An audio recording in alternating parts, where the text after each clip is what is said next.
Hello, ladies and gentlemen. You can hear me well? Super. My name is Guillaume Thibault. Let me wait a few minutes. Oh. Daria, do you hear? I can't hear. I need a microphone. You can hear? Because I don't have anything on my ears. Okay.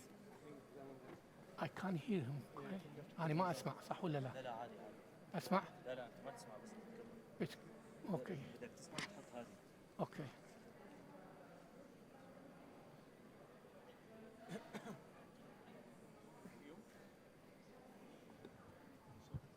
You sticking with the time? 1 hour? You're taking 1 hour? Yes? See you after 1 hour. Thank you. You need the headset. Okay. Okay, super. All right, so I guess we are good to go. Nice to see you, everyone. My name is Guillaume Thibault. I'm a partner in the transportation practice at Oliver Wyman. Very excited to discuss together with our guest a very critical topic for the world economy and the region, which is the future of transportation. It's a tough question, and I would like to welcome with us Mrs. Deria Dayan, Director of Strategy and Growth for Transportation and Logistics at Jacobs Middle East. Mr. Jack Upal, President and Managing Director at General Motors Africa and Middle East, and Professor Sabi Gatea Kisaf, Infrastructure Lead Engineer in the MEDA region for Hyperloop TT. Thank you so much for being with us today.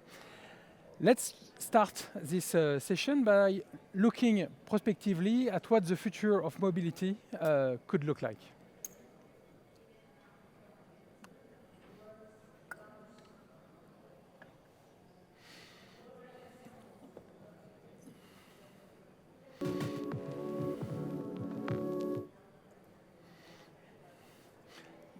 And there will be a short video coming soon if you are patient with us. Mobility is the most dynamic and transformative market for the global economy. Yes, here it is. It is a fundamental pillar, representing $15 trillion, or 16% of global GDP. The fourth revolution of mobility, the era of digital mobility, has already begun. The social, economic, and environmental impacts at stake are tremendous. By 2030, mobility demand will be multiplied by 2.3, while the growth of the mobility market will outperform GDP by 30%. This demand explosion will be accompanied by dramatic shifts in customer expectations, disrupting the transportation industry and providing consumers with multiple substitutes to their traditional commute. More changes are expected to happen in the mobility sector in the next 10 years than the last 100. Mobility as a service is rapidly becoming the new customer paradigm, with mobile devices supplanting cars as the main portal to social interactions, communication, entertainment. At the same time, vehicle innovation is being unleashed through 3 technological breakthroughs. Electrification will allow for reduced carbon footprints. Autonomy and driverless vehicles will enhance safety and efficiency. Connectivity will allow for vehicles to interact with each other as well as with smart infrastructure. Driven by the progress in these 3 technologies, vehicles will become smaller, faster, and more flexible. New vehicle concepts will continue to emerge, providing commuters with an unparalleled freedom of choice. New routes will be created below ground and above ground. An extensive network of sensors will be integrated into smart infrastructure, supporting enhanced mobility planning and intelligent traffic management. Cities of the future will develop smart mobility platforms, where all mobility components will be interconnected. value will gradually shift from vehicles to mobility meta-platforms and data, with a handful of digital players leading the market. Through coalition building, traditional players will need to adopt agile and entrepreneurial ways of working. The global competition across megacities will fuel the need for innovation. This global challenge will favour ready-to-change cities with the most open and flexible environments. The mobility market of tomorrow presents outstanding risks, threats and challenges, as well as exceptional opportunities for pioneers and innovators. Well, where do you start? This is a good question indeed, and we'll try to address it with our panelists today. But it's also a tough question, for sure, because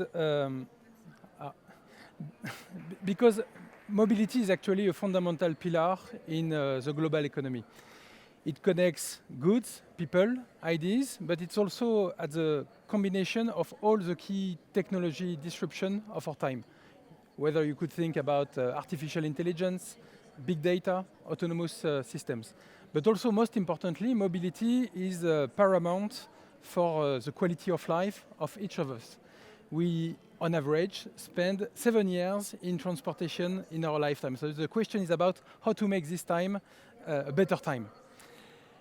And beyond the trends that you have seen in the video, what we actually experience is the overall digitalization of an industry which used to be asset heavy, heavily publicly subsidized, and very strongly anchored into significant assets which are very slow to evolve.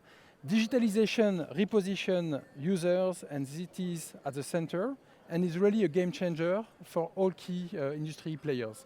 And what we see today, even if the full impact of digitalization is not yet,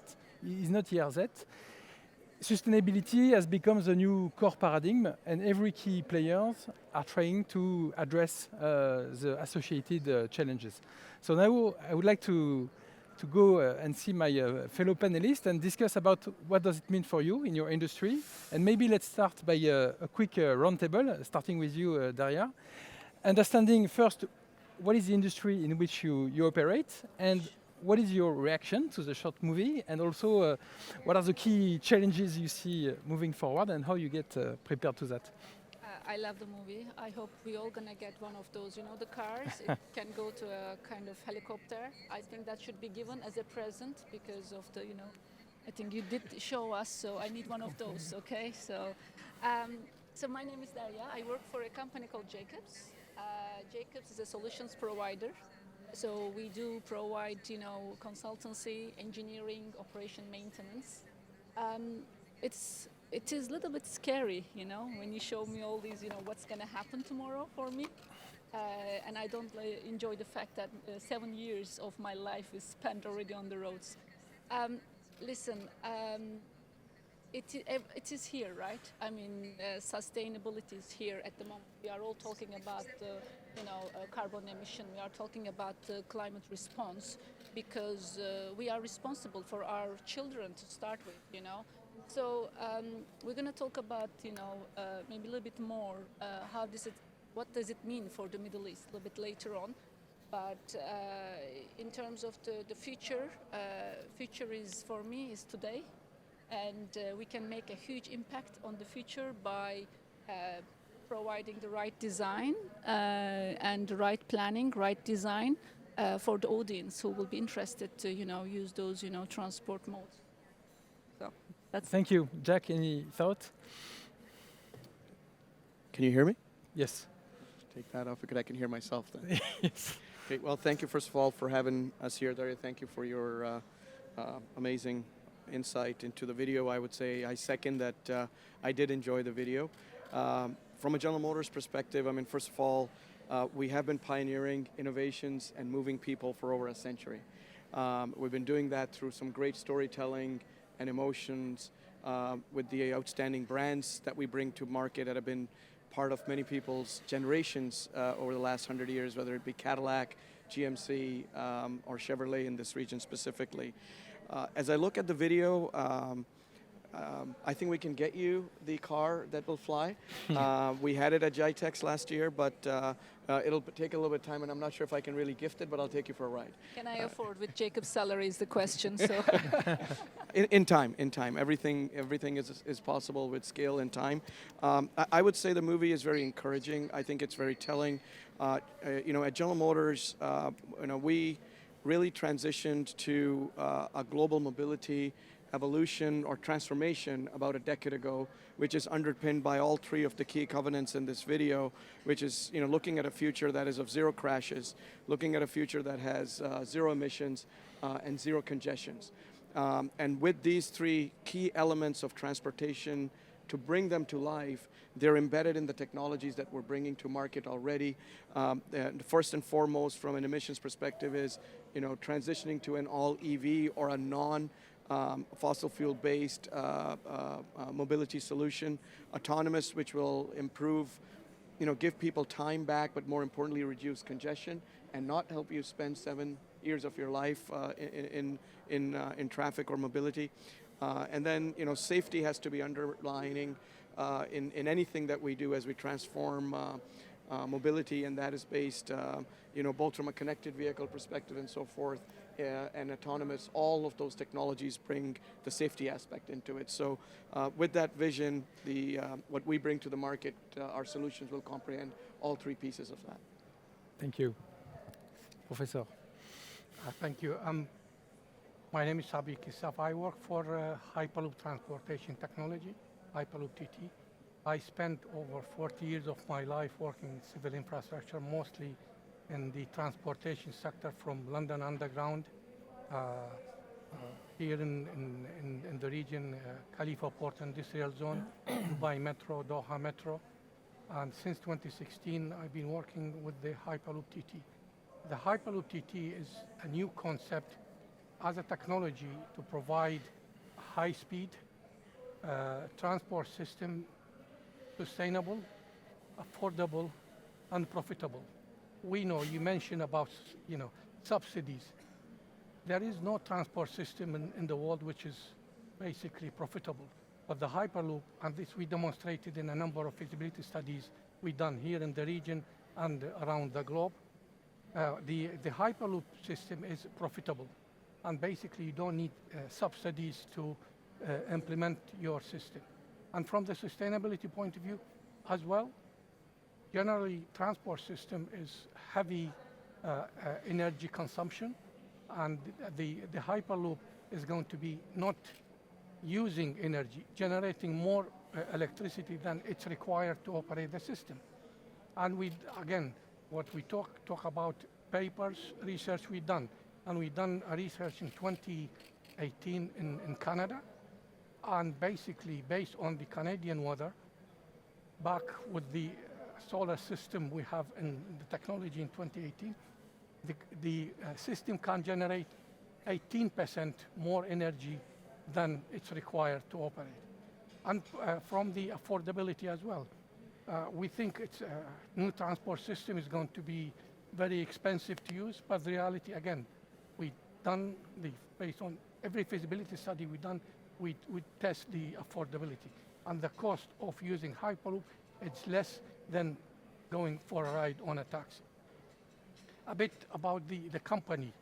Hyperloop TT is the world's first crowdsourcing company. What do you mean by crowdsourcing?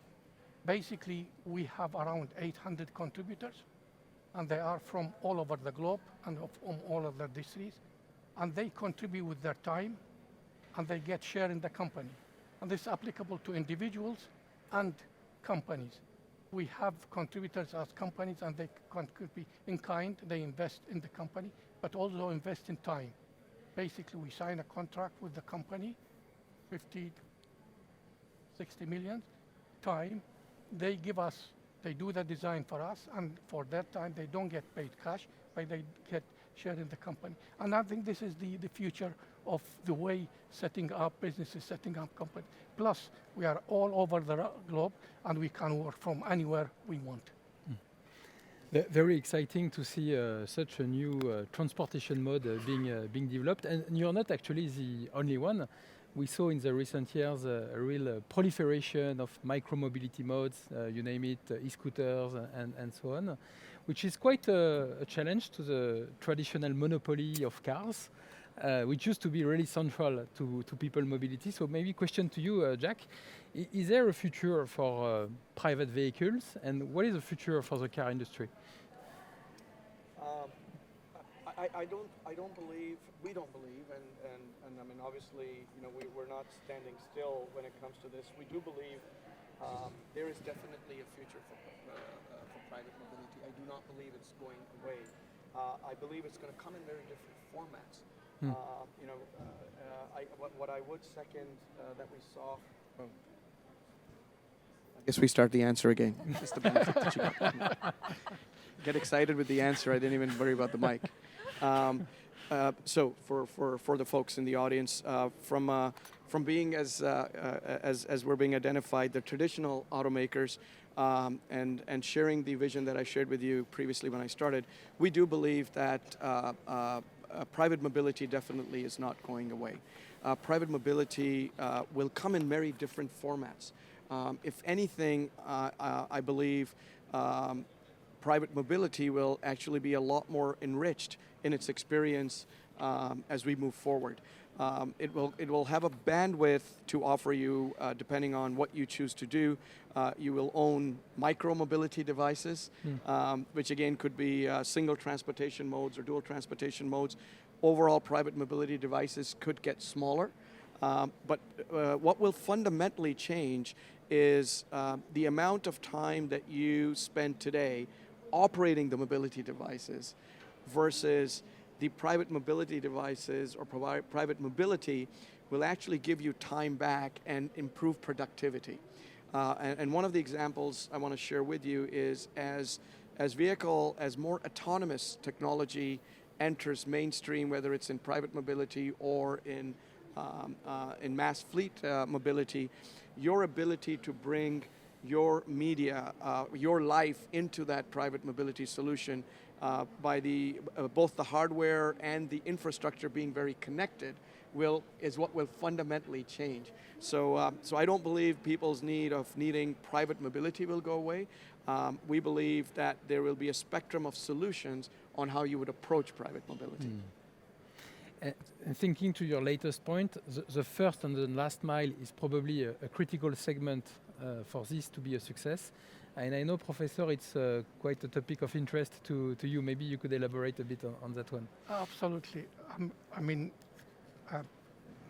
between 2014 2016, I worked on Doha Metro, technical director for the Doha Metro, and I used to live in Dubai. And I used to travel Sunday morning to Doha, Thursday evening back to Dubai. The journey is 45 minutes, but you need 2-3 hours before and 2-3 hours after. You haven't solved the problem of mobility. When you think of mobility, you have to think of as an experience, and you have to think the first and last mile. And I think now we see more and more this is being resolved. I mean, we used to go, when you travel, you have to queue for your passport control. Now Dubai Metro, basically, Dubai Airport, you don't need anything. You just walk through.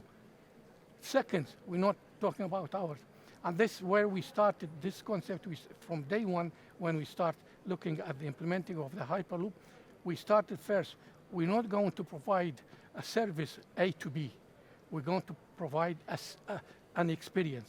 And therefore, you have to make sure that the passenger is going to be seamless travel, no issues either halfway or, and then the time we spend on driving, you're going to spend it, you do whatever you want on the Hyperloop. You can connect, you can do office work, and you can do whatever you want. Absolutely, and I guess this is really universal expectation from people. We also saw in this video some global trends impacting mobility. What would be interesting now is to understand what are the specific themes and trends which are impacting the region we are here. So, Daria, based on your decades of experience in the region, what would be the key topics which are relevant to the region, how we compete globally, and how do you see the market evolve? Just before I come to the question, just based on what Sabi said, we are working on the first and last mile as an engineering, company, and this is amazing, right? I scan and pass the security at Dubai Airport, and how many of you are very annoyed when you have to take out your laptops from your bag? I'm super annoyed, and especially if I have my child around and my husband as well. I need to manage the whole family, take out all the, electronics. So, listen, everything is evolving. Nothing is going to be traditional anymore, right, Jack? Engineering will not be traditional either. But we are definitely in the right place. Just coming back to your question in terms of the Middle East, we are in the right place because I think here what I see as a difference is everybody's open-minded. That's why I love this place. That's why I've been living here for 15 years. So when it comes to, Middle East, if you start from really Dubai, if somebody asked me 10 years ago, how is the traffic in Dubai, I would tell you I would go A to B, any location in 20 minutes whatsoever. But now Jacob's office is just across the road. I need more than 20 minutes to come here. Okay, so number one factor is the growth and urbanization. So we see a huge spike in the growth because this place, Middle East, is an amazing place to live in, and it's the safest location at the moment. Look what's happening in the world, right? And not from the security perspective, but also from the economy perspective. So if you look at the Middle East, that's why I think everybody in this room, I hope everybody is living in the Middle East, we are very, very lucky. Okay, so let's be first grateful, and then acknowledge that there is a huge growth. If you talk with RTA today, the expected car on the roads also exceeded their prediction. So what can they do? They cannot find a solution like this, right?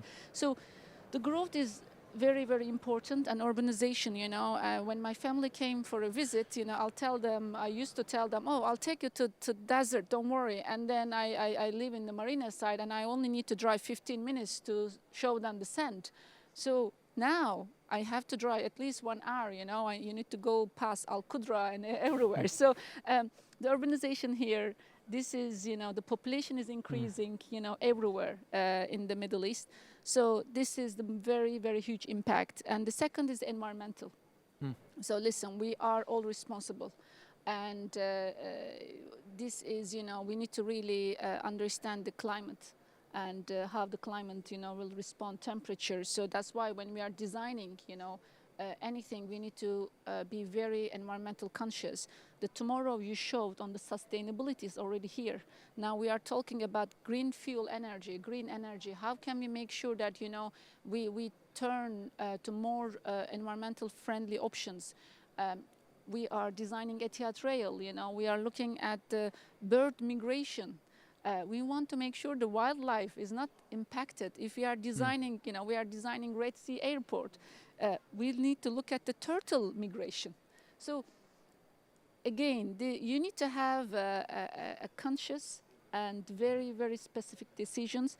But I think coming back to, again, integration between the transport, also we want to be more connected, right? We want to, live in Dubai, but I want to go and see Al Ula.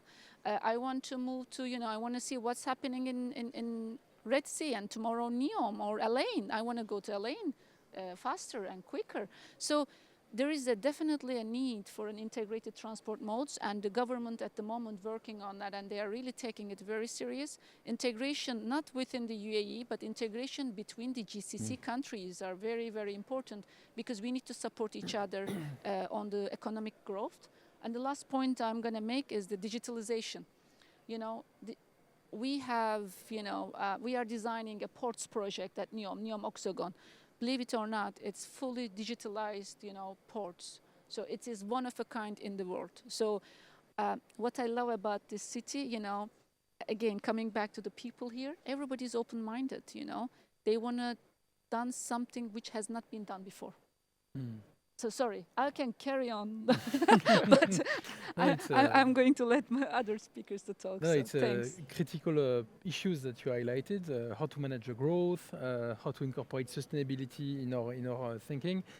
Jack, maybe you can tell us your perspective on the solutions for those big problems, and maybe with a specific highlight on technology. Yeah, I'll probably double down on what you've talked about here is, from a mobility perspective, getting that integrated connectivity is important. I'll give you an example. We just recently commissioned a study in the Middle East just to kind of level set and understand where the mind frame is on sustainability and adaptation of technology, including EVs and autonomous.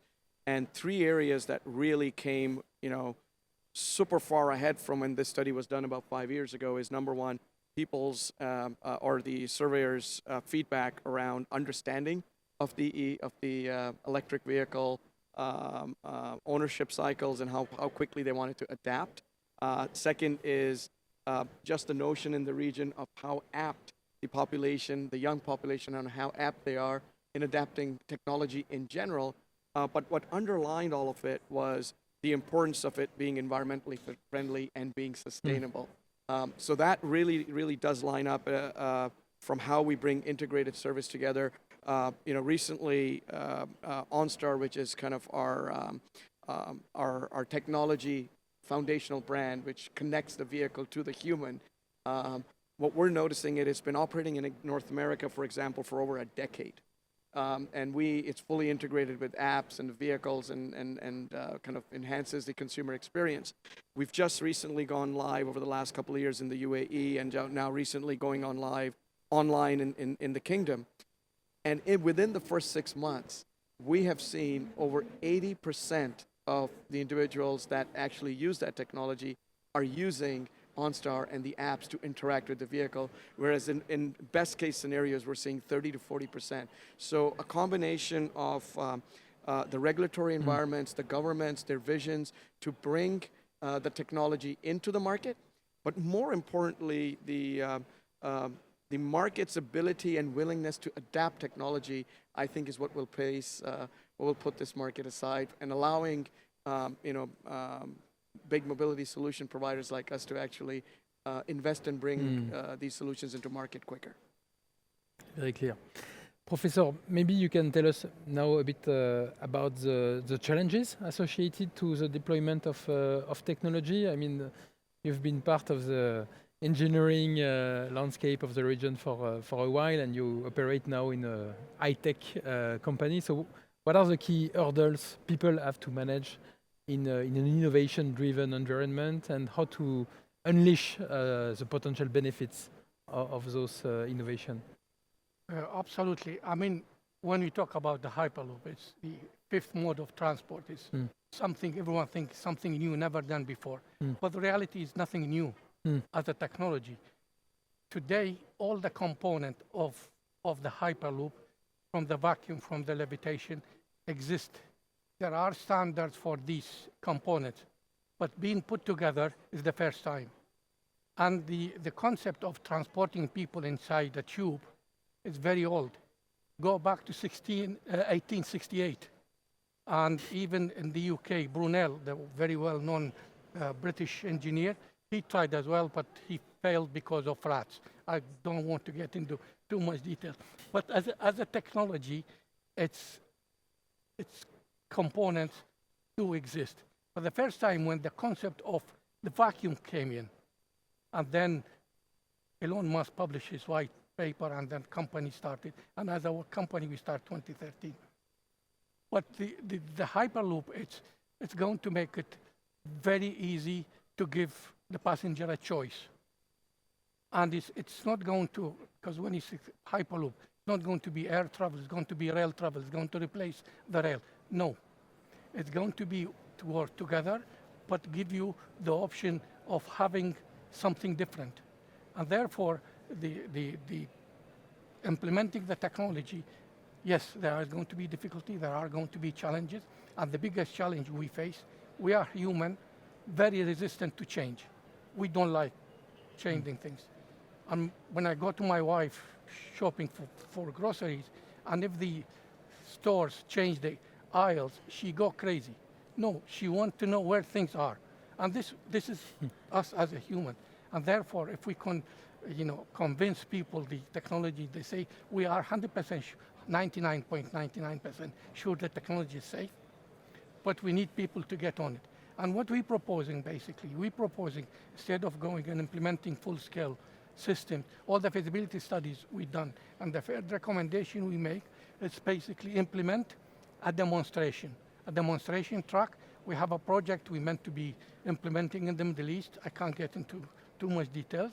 Basically, we wanted to have a research and development and visitor center somewhere in the Middle East where people can come visit, see the technology, test the technology, and they pay for a ticket and go for a ride, 5 to 10 kilometers. And this is the way, basically, to implement the tech. Also, if we see people, very well known, influencer going on the technology, definitely everyone going to go. The second big issue is the finance side, because financial institution, when you get you the mortgage, they don't give you the full mortgage. They want to make sure that your house is sound, and then they will think we'll give you them. For us, yes, we say it's new technology, but we don't have somewhere implemented, and that's why we proposing to implement a smaller scale to give the confidence for the financial institutions to work with us to implement. And we working on private public partnerships with government, and we have government, we sign MOUs with certain government to work to implement the technology. But as a technology is going to be the future. I mean, if you think of all the mode of transport back in the 18th century, when the first railway system built, everyone said in the UK, in England, if you go above 35 miles an hour, your body will melt. The first car, you have to have one person running in front of you to make people aware a car is coming. Where we are now, it's called EV. And therefore, basically, I can't say we're not ready. Young people are very ready. Everywhere I go, everyone wants to talk to me how they can, if there is a waiting list for people to go on the Hyperloop. But I think it takes some time. COVID did not help. And I think COVID affected most projects in the region and globally. But I think the future is bright, and we 100%. And I think if we're going to see the technology implemented, I hope I'll see it before I leave the industry, and I will see it here. I guess your experience also highlights that software and integration of modes is probably not enough. Hyperloop is first an infrastructure project.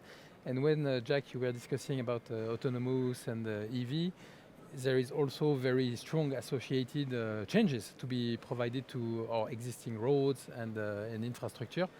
Can you tell us a bit about what is needed to be changed into the hardware part of our cities? Yeah, this one's very near to my heart, so I'll give everybody a bit of a journey here. I don't think we really need to do too much to get started. I think it's more important recognizing that a change is required and start working with what you have. What do I mean by that? Cruise, which is General Motors' autonomous arm, introducing autonomous mobility around the world. Dubai will be the first international city outside of the United States to introduce that. We've been very busy right here in the backyard in Jumeirah 1 in mapping the roads over the last 3 months.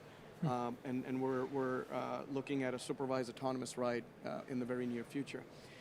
To do this, we've been able to introduce probably what is one of the most evolutionary technologies in bringing autonomous to mass public with the existing infrastructure. So you've got the speed bumps, you've got the Talabat and the Noon riders around you, and you've got the normal urban city drivers. So with that reality, technology has been able to adapt to the existing infrastructure. And I think that's the most important piece to take away, is that the starting point, the technology can start with what the infrastructure is today. But for scale and exponential growth, we will have to take that as a baseline, and both governments, regulators, and industry will have to come together to ensure that the phase 1.2 starts to pre-think what the next generation will need, i.e., once we get the first set of autonomous products on the road with the existing infrastructure, as we further the urbanization, the urban development, we decide to expand cities and 50 kilometers into the desert. As these new projects and next generation of stuff comes on board, we need to start thinking now about what those infrastructures need to be to continue to grow the adaptability curve of that. But I don't think there's a big issue to get started, but all the collective areas will have to recognize that and start planning that as they introduce the technologies moving forward. Daria, you mentioned a few greenfield projects which are pretty iconic in the region, the Red Sea, Alula, etc. This project as greenfield environment have a huge advantage in this case. What do you think of that? Yes, Who I will mean, to be honest with you, Yeah. some projects, even if you look at, Red Sea, Neom, I feel like, James Bond movies are already here. So, if you go and look Neom Vault, for example, it's seriously, we are building. But I think, again, coming back, yes, we can think what Jack is saying. We can think the infrastructure, what would be the right infrastructure way earlier stage. Yeah. And the digitalization, how can we all these cities could be connected together. Absolutely. So that's why, for example, the advantage of working on those greenfield projects, if you go and tell them, oh, this is what we are doing in the US, even though, Jacobs, we are supporting NASA, our transportation, not only in this world, we are also, going to space. But when you talk with some clients here, they are very open and they are saying, no, tell me what you haven't done. What you're going to do different here? What are the, a feature looks like, and the beauty is we could plan the right infrastructure around that, because I think it's a very important point you touched, because that infrastructure should be there to support. And I like that you mentioned collaboration, Jacob's business, means absolutely nothing if we do not have the other stakeholders. So we are really in it all together. It's a journey. Mm-hmm. If you were in charge at the RTA in Dubai, what would be your big bet for the infrastructure of the city beyond the integration that you mentioned to compete with these greenfield projects which are popping up? Is this a job offer that is a job? Maybe. Listen, I'm a really firm believer that we number one is we don't know what we don't know. Okay, there are things that we do know and we need. And to be perfectly honest with you, some things we needed yesterday. Okay, because we are talking about electrical vehicle. Where is the infrastructure? How many of you have the charging stations? So that should come first. So we need to really work with the industry. So what I would do, really have, I would get the industry leaders, lock them in a room for a week. I will lock them in a room for a week and tell them, come back with a plan, because this is the place we are living. Listen. I don't care about the passports. I don't care about where you are from. At the moment, we live here, right? This is our home. So I would lock them in a room. I'll tell them, tell me what are the, the best solutions that will serve to the current growth, that will serve to the current environmental consideration. And I want to be in that, the 10 cities you showed me. I want to be in that the first 10 cities. Why not? So that's what I would probably do. Yeah, it's a good start. So if you put a lot of people in the same room, I trust it will be very important to have historic incumbents like GMC and also startups and emerging thinkers. So Jack, how important are partnerships to you? How do you work within the ecosystem of automotive, but also beyond automotive, in the new technology layers which are required to build your solutions? I would say if you look at General Motors' transformation over the last decade, one of the cornerstones of that is collaboration. When you look at cruise, you look at infrastructure development around the world, we absolutely believe that we can innovate internally. We can be intuitive, we can be ingenuitive, but for adaptability and actually making this transformation journey successful, it will not be possible without collaboration and partnership. And I mean, those are big words, but there is absolute collaboration along the value chain. I'll use two quick stories for you. You know, we'll come to the market and what you see is an electric vehicle. But it's not just about getting an electric vehicle on the road. When we started the inception, we have to think through the entire value chain of that EV. So, you know, we thought about how are we sustainably sourcing the material that's going to go from carbon fiber to lithium to cobalt. Those strategic partnerships and collaborations are very important. That has to be done at scale. And there's going to be other EV partners in the marketplace. So supply chain consolidation, supply chain harmonization brings a lot of that at the starting phase. Then you bring the product into the market. You need to have strategic partnerships with governments, with engineering, and other industry partners to drive the adaptation curve. And that's not the end of it. The battery has an absolute second life. So you need to have the recycle, the reuse, the post-vehicle market also identified before you bring the first EV into the marketplace. So we've really looked at an EV future or a zero-emission future right from sourcing of the elements that will build that to when we retire and reuse some of that material into the next vehicle. And that is not possible by any one industry or source on their own. It has to come through strategic partnerships and collaboration. Professor, is there anything that government should do to help and to stimulate this collaboration, or to set up in the background the relevant policies or regulatory frameworks that will stimulate innovation, collaboration, etc.? We as a company, as I said, first on crowdsourcing, but we also, when we implement any project anywhere, we think of the ecosystem inside the country. We will make 100% that whatever the system is needed will come from the country. It's either workforce, materials, companies, and so on. But I think the biggest problem sometimes countries face is planning.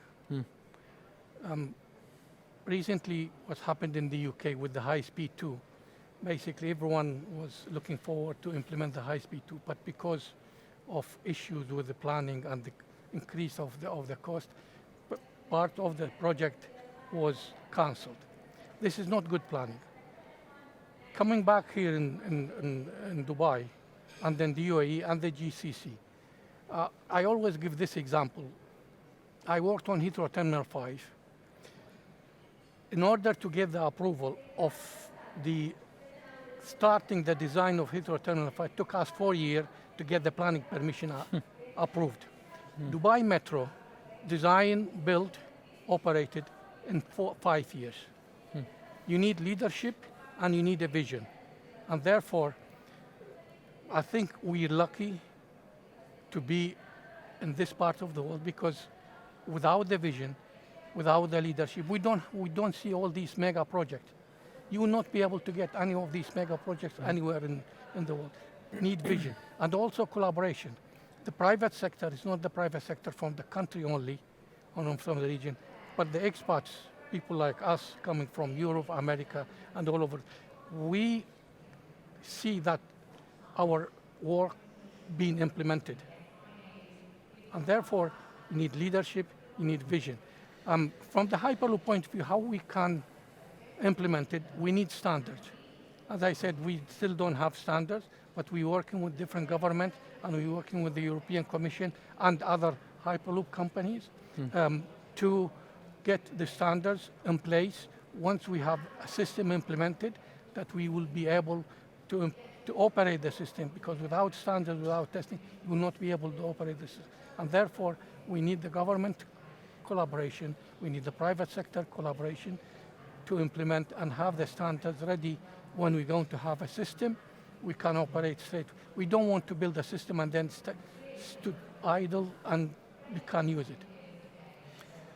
Thank you very much for your very insightful remarks. I would like to use the remaining time that we have to go to the public and ask you about any questions you might have. Please, go ahead.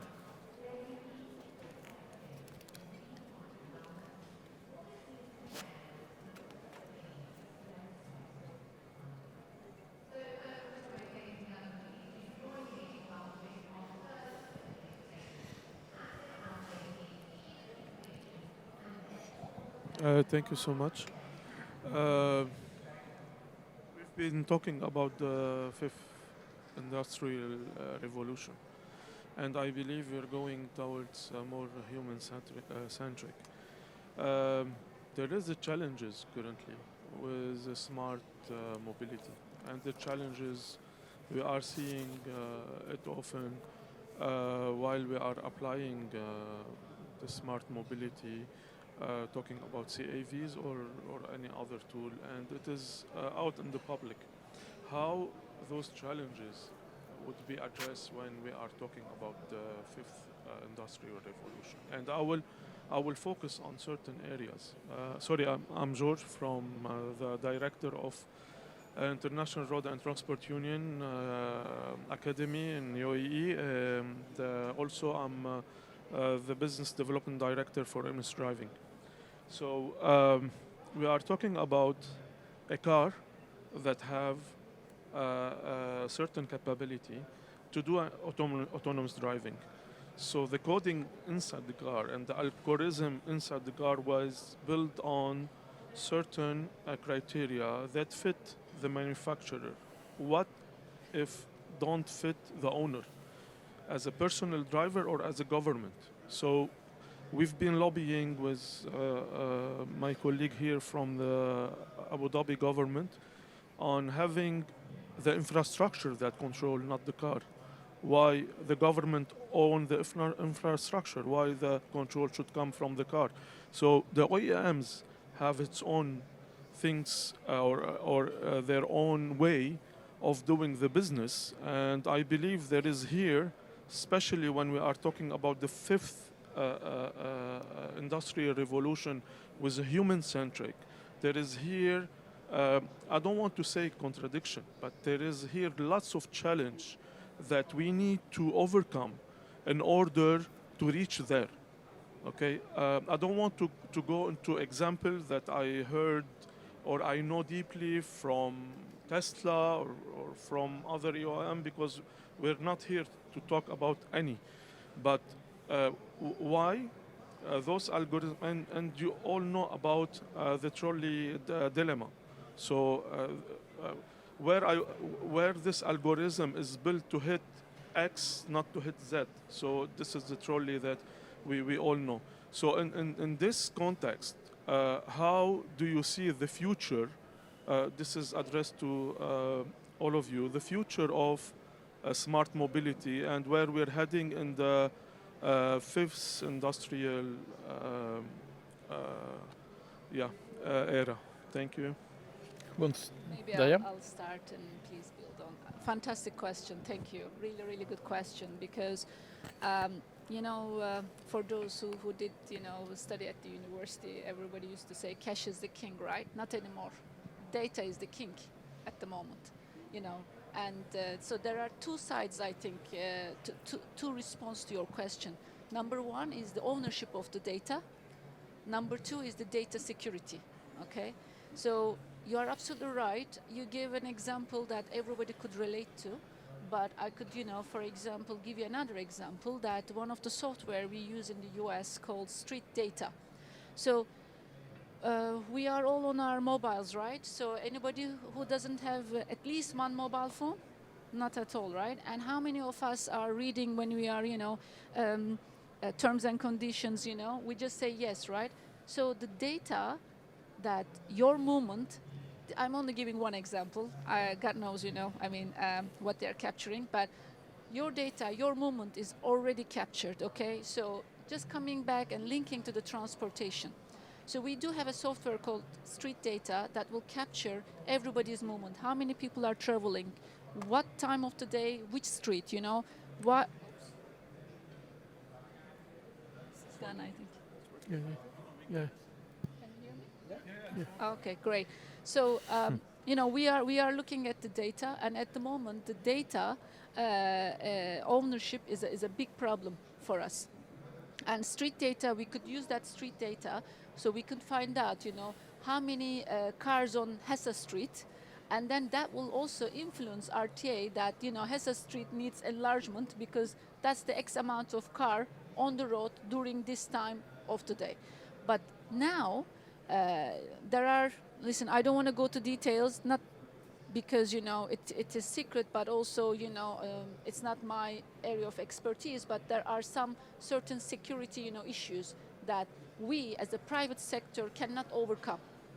So the system is already here, but I think there is definitely a need to have an agreement of the data ownership, because data ownership will be converted to money, that's for sure. So, and every company, traditional engineering companies, traditional manufacturers, they are all trying to hold that data because now, it is opening new revenue streams, right? This is a revenue stream, subscription-based revenue stream. The more you owe, the more you got richer, right? So this is number one problem. I'm not going to give you the solution because if I know the solution, I wouldn't be sitting here, that's for sure. But for me, the solution is straightforward. We need to bring the data security. The data security is super important, and I think every country is really spending a lot of money on the data security, and these two goes hands to hand. So I know, and you're absolutely right. We talked about the human. But there is policies needs to change, strategies needs to change. So at the moment, for example, we are working on the autonomous vehicle strategy for Department of Municipalities and Transport. We could write the strategy, but the most important thing is how we're going to implement that. So it's a great question, but tough to solve, I think. Thank you. Yes, please.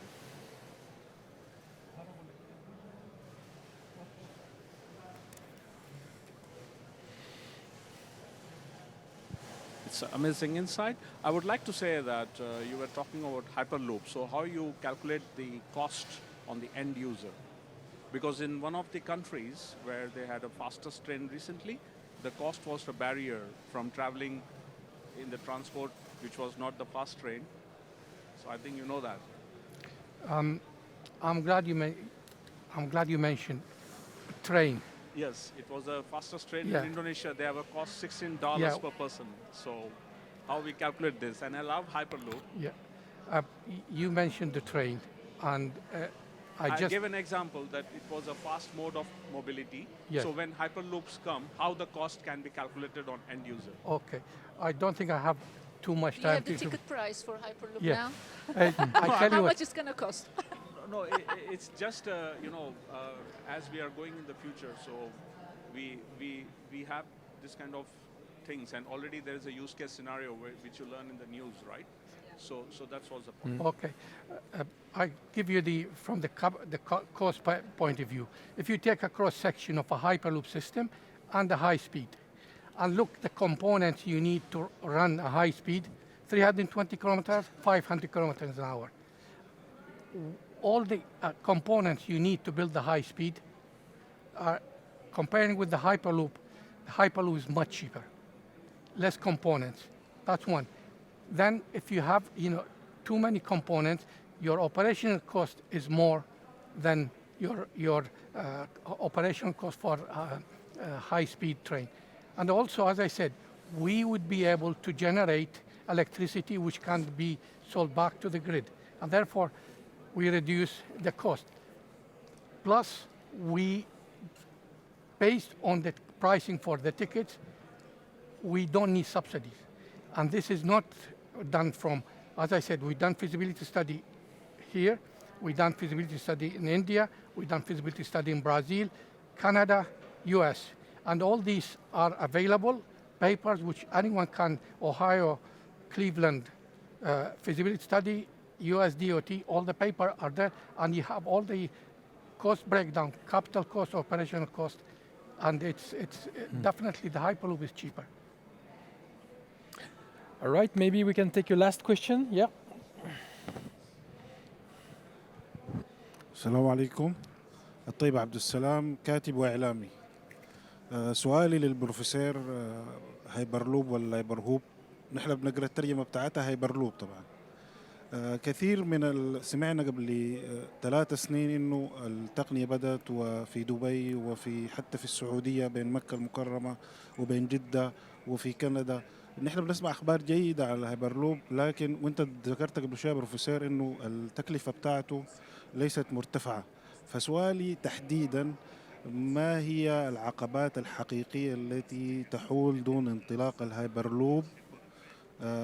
ما هي العقبات التي تدور خلف الكواليس لتجعل هذا الأمر مرئيا في المدن؟ شكرا. I don't know if you heard the translation, because I speak Arabic and I'm interested. Shall I say in Arabic? طبعا كل المشاريع اللي ذكرتها صحيحة، بس كتقنية جديدة يعني اللي صار دراسة جدوى، عملنا دراسة جدوى. أما مشاريع في تولوز، في عندنا مشروع احنا الشركة تبعنا في عندنا في تولوز 320 متر فول سكيل تيوب 4 أمتار زائد فول سكيل كابسول 28 passengers. All this been done, but we were testing، يعني نعمل testing تبع الكومبوننتس. يعني ما في ما انبنى أي مشروع لحد الآن. شركات أخرى بنت يعني تيست longer 1 كيلومتر، بس الدايمتر تبع التوب أقل 1 متر. يعني أنا حكيتها بالبداية، يعني COVID did not help us, and let's be clear, the acceptance of people and the money. Once we have the money and we working on it, and there are things which I can't say، يعني شغلات أقدر أحكيها هلا، شغلات ما بقدر أحكيها هلا، بس يعني التقنية راح تكون موجودة، وإن شاء الله أنا متأكد 100% إنه راح تكون موجودة في هذا this part of the world. Okay? إذا بدك ممكن نتناقش بعد الندوة. No regrets. Thank you very much for your question and for your time today with us. Thank you.